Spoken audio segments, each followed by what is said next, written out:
Level 1. The porter. You are moving paintings through a corridor on a hand dolly. You move carefully, the way you were trained. It is 7 a.m. The loading dock smells like cardboard and the faint sweetness of conservation chemicals. The evening sale starts in 11 hours. Caution is part of the job. A scratch on the painting is not a mistake. It is a termination event. Insurance claims and photographs circulated to senior management. The concentration is automatic for you now. The weight of the frame, the bubble wrap edge near the corner. You don't think about what it's worth, you think about the corner. A climate-controlled storage is at the end of the corridor. The soft lighting prevents UV damage. You set the lot down, log it, move to the next one. By mid-afternoon, the gallery is installed. You enter the sale room briefly to position a lot near the podium. From the back of the room, it looks like a different country. Carpet, chandeliers, padded chairs and rows. You set the lot down and return through the door you came in. The evening ends at 11 p.m. You move the unsold lots back to storage. The painting you carried this morning sold for $38.4 million. You earn $35,000 a year. You find out the price from the newspaper the next morning. The painting passed through your hands. The money never did. Level 2. The Junior Cataloguer. You are on the phone with an estate in Connecticut. You're trying to locate documentation for a painting that's been locked away for 40 years. The family doesn't know where the records are. You spend 2 hours establishing a paper trail that should have been maintained for decades. You do this calmly. This is most of the job. Your desk is in the back offices, not the gallery floors. Same building, different world, fluorescent lighting, laminate surfaces, stacks of previous season catalogs used as reference. Through a glass door at the end of the corridor, the gallery floor is occasionally visible. You go there to retrieve things from the archive. In the afternoon, you draft the catalog entry, precise language, exhibition history, literature references, condition notes. The entry will appear in a printed catalog that costs more to produce than your monthly salary. Your name will not appear in it. You have a master's degree in art history, 2 years of tuition, more money than you've earned since graduating. You tell yourself you are building expertise. You are also telling yourself this because your salary requires reassurance. In London, entry-level staff earn approximately £28,000 a year. The institution's most recent evening sale totaled £180 million. The catalog entry you finished will be used to justify an estimate the department head decided weeks ago. The consignor was given the number long before your research began. The market-determining document you spent 2 days writing was written after the market decision had already been made.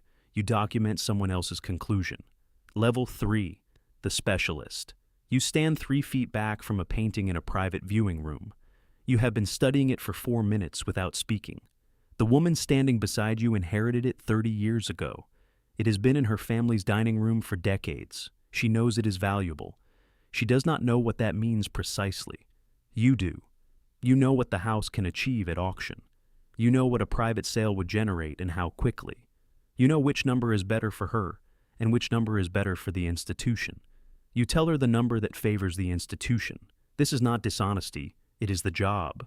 The private viewing room has white walls and adjustable track lighting. When a major consignment arrives, you examine it here. You have spent years building the knowledge that makes this room useful. What you know about condition, provenance, comparable sales, that expertise feeds the machine above you. Your base salary is $80,000. The commission structure adds something on top of that. The consignment you closed last month will sell for $4 million. The relationship between what you know and what you earn is not an oversight. It is deliberate. You get a call from a competitor institution. Senior role, more money, a better title. You don't accept it immediately. You think about your clients, the ones who call you specifically, who trust your eye. You don't know if they will follow you. You don't know until you test it. You spent 4 months preparing that lot. You present the estimate to the consignor as the market's verdict. What you don't know, a guarantee was arranged 6 weeks ago. A third party has been given the reserve price. They will sit in the same room as your consignor's other bidders. Those bidders won't have that number. You spent 4 months preparing a sale that was already decided. Level 4. The head of sale. You are sitting at a dinner table. The room is quiet in the way expensive rooms are quiet, the kind of glassware that makes a sound when you set it down.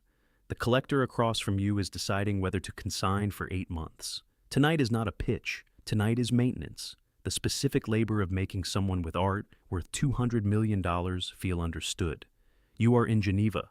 Last week you were in Hong Kong. Next week New York for the evening sale, then back the morning after.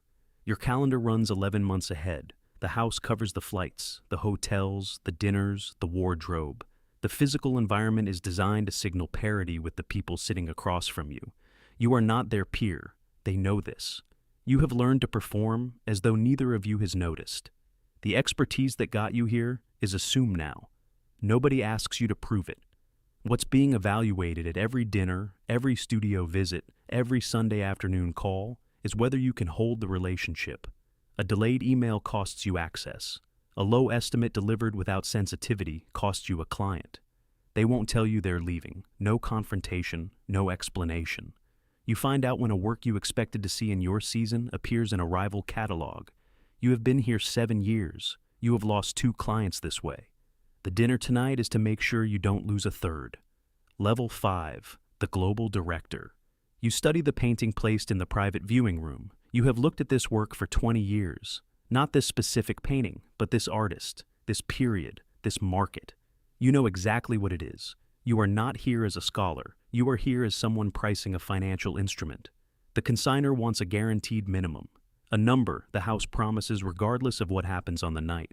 You are calculating what that exposure costs the institution against what losing the consignment to a rival costs the season.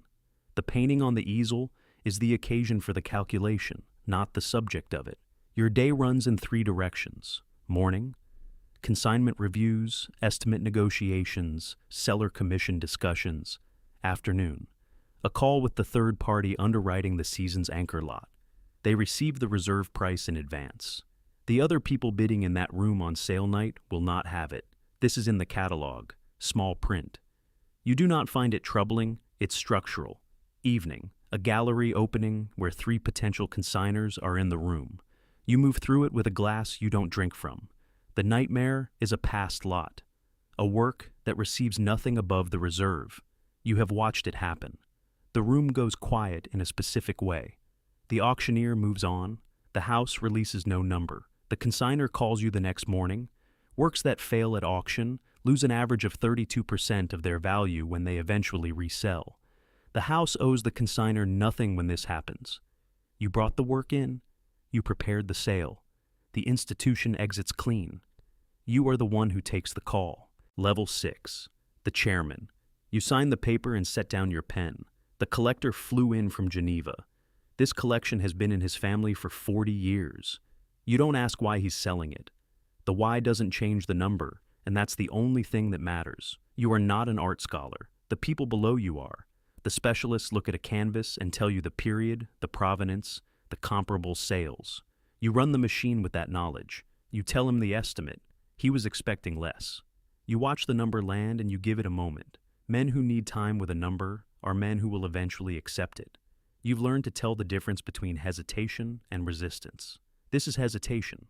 He accepts before the coffee arrives. The institution you run processes billions annually. It has fewer regulatory obligations than a regional bank.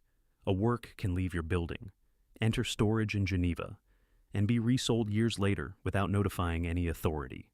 None of this is illegal. You did not design this. You recognized it.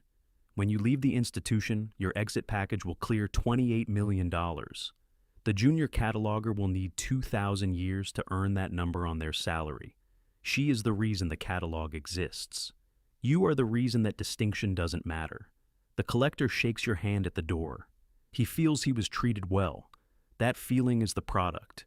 You manufacture it the same way the institution manufactures value, through performance, precision, and the careful management of perception. He'll send the next collection through the same door. He always was going to, and you know it. The auction house does not determine what art is worth. It determines what a buyer will pay while believing the market decided. Every rank in this building exists to maintain that gap. By the time the gavel falls, all that matters is the theater.